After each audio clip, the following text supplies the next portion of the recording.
Okay, so this is part 2 of our homemade peanut butter patty slash tag-along Girl Scout cookies recipe. So we've already baked our cookies. We baked them in the oven at 350 for 11 to 13 minutes. And then we went ahead and redid the divots with the back of a spoon or a melon baller because you need the divots to put your filling in. And we made our filling in video 1, and what I've done with the filling is I went ahead and put that in the fridge or the freezer. If you want it to be as firm as possible, go ahead and put it in the freezer for about 10 minutes and just let it firm up. And then we have our what's going to be our coating, and this is chocolate chips, semi-sweet chocolate chips with some shortening in it.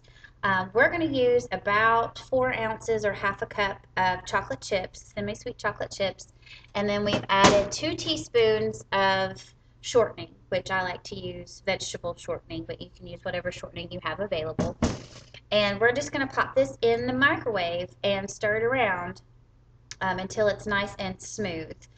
Typically you want to microwave it in 30 to 45 second increments. So I'm just going to pop this in the microwave, and while I've got this in the microwave, I'm going to show you how to fill our cookies.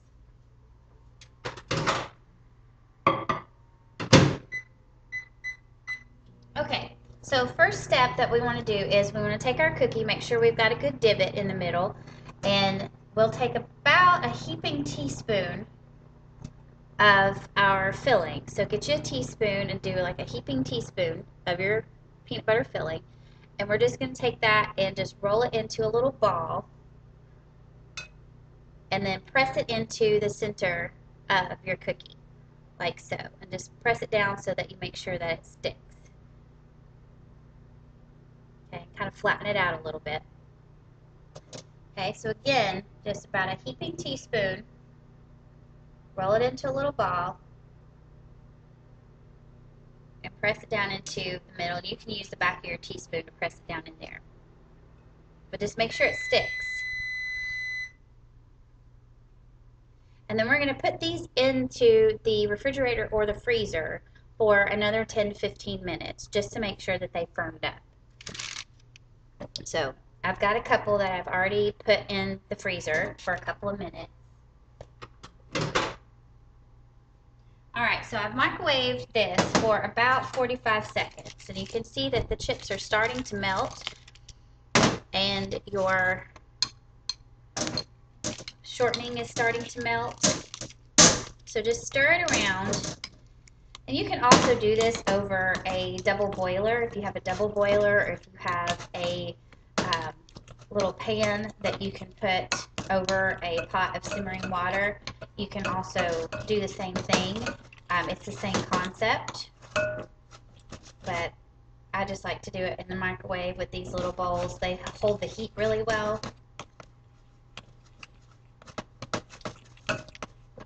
So just stir this around and make sure that you're getting it, pretty well stirred around, and then just microwave it for 30 to 45 more seconds.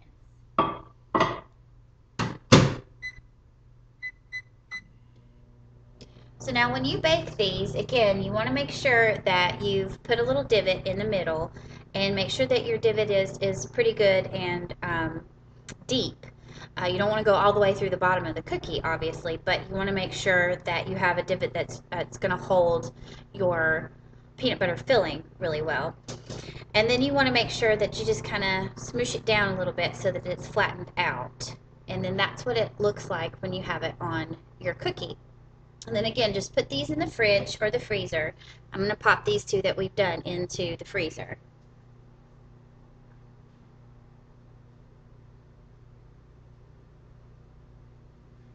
And then once this finishes microwaving, it should be ready. Just be real careful because your bowl can get very hot very quickly. Very hot very quickly.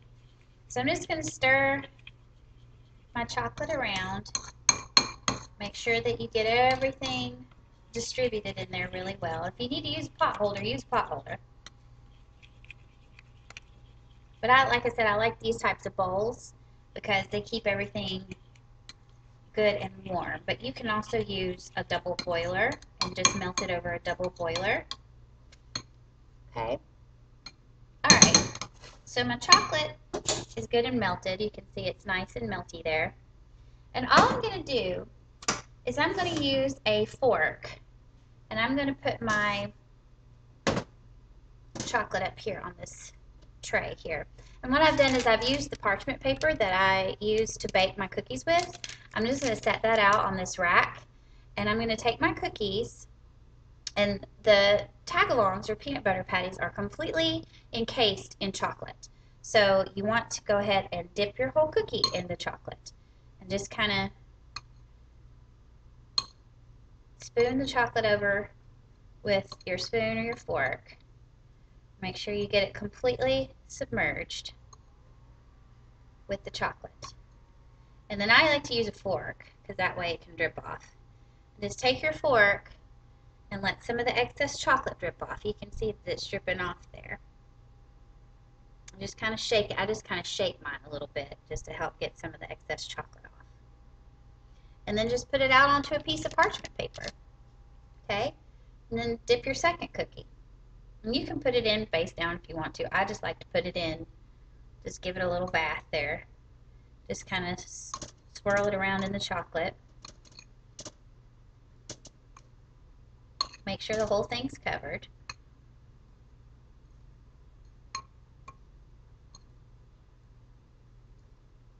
That looks good. And again, just take it out of your chocolate. Just kind of shake it a little bit.